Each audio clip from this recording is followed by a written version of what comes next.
Berusia 6 tahun kemarin ini, satu-satunya korban penculikan atau ada kemungkinan Pak korban lainnya? Dari pelaku? Iya, Sementara sejauh belum. ini? Sementara ini belum ada ya Pak ya? Belum ada. Oke, tapi artinya kalau misalnya pun nanti ada, pasti akan memperberat dari ancaman hukuman terhadap pelaku? Ada satu tim kami yang masih di lapangan untuk mendalami apakah ada riwayat ataupun sejarah pelaku sebelum dengan korban yang sekarang.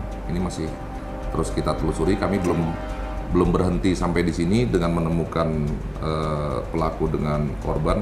Kami belum berhenti di sini, kami harus merangkai. Apakah sebelumnya ini ada korban-korban lain atau mungkin yang pernah dilarikan dan sebagainya. Ini masih kita terus dalami. Oke, untuk kondisi kejiwaan dari pelaku seperti apa dan background dari pelaku ini, kalau keterangan dari keluarga pelaku seperti apa sih Pak? Kalau dari keterangan para saksi sih normal-normal saja ya. Memang akan diperiksa tes kejiwaan ya. Terhadap pelaku ya? Terhadap pelaku, mengingat juga dia punya riwayat pedofil lah istilahnya. Itu yang kami juga akan jaga sehingga kita bisa mengetahui latar belakang dari pelaku ini.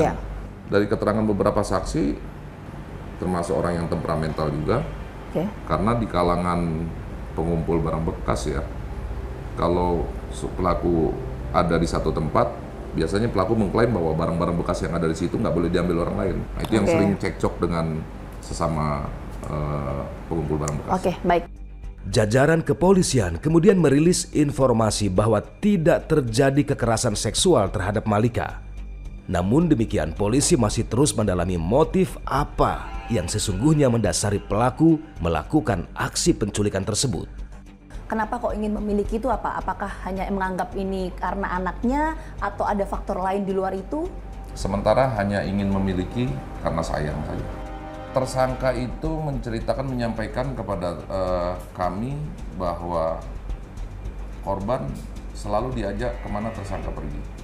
Termasuk tersangka mengumpulkan barang-barang bekas, tersangka tidur di emper-emper toko, dimanapun berada selalu bersama-sama dengan pelaku. Apakah memang seperti itu atau mungkin ada maksud lain, ini yang masih terus kita lihat. Mengenai kekerasan seks yang dialami Malika, Ketua Umum Komnas Perlindungan Anak menyebutkan bahwa kekerasan seks itu tidak hanya bisa didasarkan pada hasil visum semata. Iya, jadi kekerasan seksual itu bukan karena penetrasi. Bisa pegang-pegang untuk pemuas misalnya. Itu kekerasan seksual, bisa terjadi hal seperti itu. Sampai di situ ya, kejadiannya, maka dia akan berulang bisa penetrasi. Jadi kekerasan seksual itu bukan hanya karena penetrasi, jadi proses. Ada pegang-pegang, apa-apa, pemuas, disuruh pegang alat kelamin dari si pelaku, lalu dia melakukan dan sebagainya. Nah, ketika terjadi puncak-puncak emosi seksualnya, maka bisa jadi penetrasi. Lalu bagaimana kondisi Malika setelah beberapa hari mendapat perawatan dan pendampingan pihak berwenang? Hasil visum gitu ya dari rumah sakit terkait dengan kekerasan seksual secara fisik gitu ya, yang bisa dibuktikan oleh hasil visum itu tidak terbukti gitu.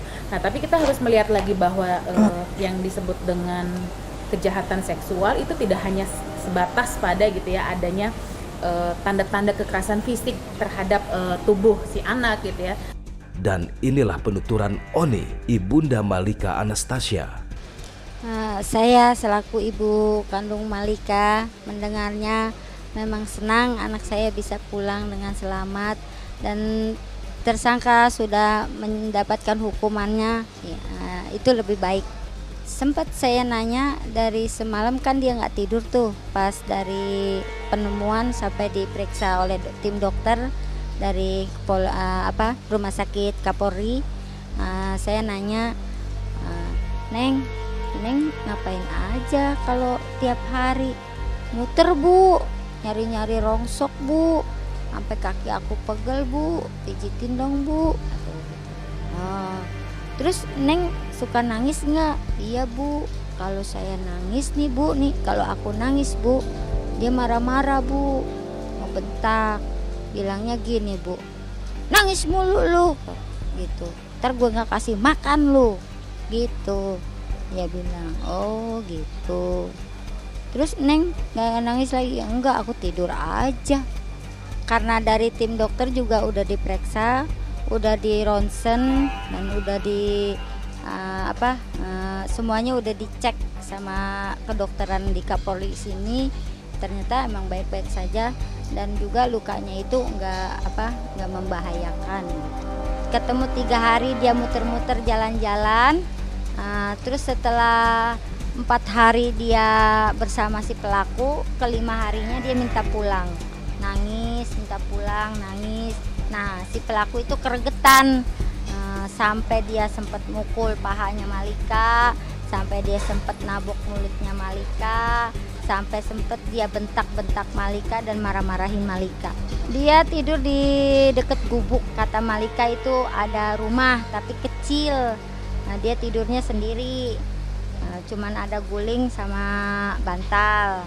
Nah, saya nanya, emang kalau Om Yudi tidurnya di mana? Dia nyari, kadang saya ikut, kadang saya tidur di rumah.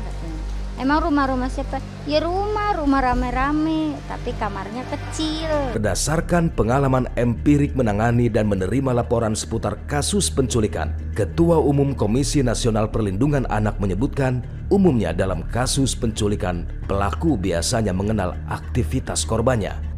Baik itu perkenalan yang membutuhkan waktu agak panjang maupun singkat. Sebab untuk menculik anak, khususnya dalam kasus Malika yang sudah berusia 6 tahun, berpotensi adanya penolakan dari korban. Jadi pengalaman empirik kita, korban-korban ini ya seperti terjadi pada kasus Malika di Gunung Sahari itu, dia memahami dan mengerti dan mengenal korban dan orang tua korban. Jadi penculikan itu awalnya tidak hanya sekedar menangkap anak di tengah jalan dan sebagainya, dia mengenal dulu. Mengenal karakter, baik itu orang tuanya kalau tinggal pada orang tuanya, mengenal anak itu kebiasaannya apa, sampai pada makan dan itu. Jadi pelaku-pelaku penculikan itu dipastikan dia memahami betul situasi yang akan dia sasar menjadi korban. Saling kenal antara pelaku dengan keluarga korban dalam kasus penculikan biasanya bukanlah kebetulan, tetapi sudah merupakan bagian dari rencana pelaku untuk mencitrakan diri sebagai sosok yang dikenal keluarga calon korbannya. Tujuannya agar dapat memuluskan semua aksinya. Mungkin saja berarti pada kurun waktu selama ini gitu ya, mungkin pelaku hanya memberikan perhatian yang istilahnya gitu ya sebagai citra aja gitu ya, ngebaik-baikin dulu nih si Malikanya gini, karena mungkin masih dalam jangka waktu 3 mingguan gitu atau hampir 1 bulan itu, bahwa nanti setelah itu dia akan melakukan aksi tindakan kejahatan yang lainnya gitu, agar dipersiapkan nih calon korban agar tidak melakukan perlawanan gitu ya, agar korban tidak lepas dari dirinya. Sudah dikondisikan seperti itu ya. Seperti itu. Nah, tidak mudah bagi jajaran kepolisian Polres Metro Jakarta Pusat mengungkap dan menangkap pelaku penculikan Malika Anastasia ini. Polisi mengaku sempat mengalami kesulitan karena wajah pelaku tidak tergambar jelas dalam rekaman CCTV. Kesulitan terbesar itu adalah mengidentifikasi.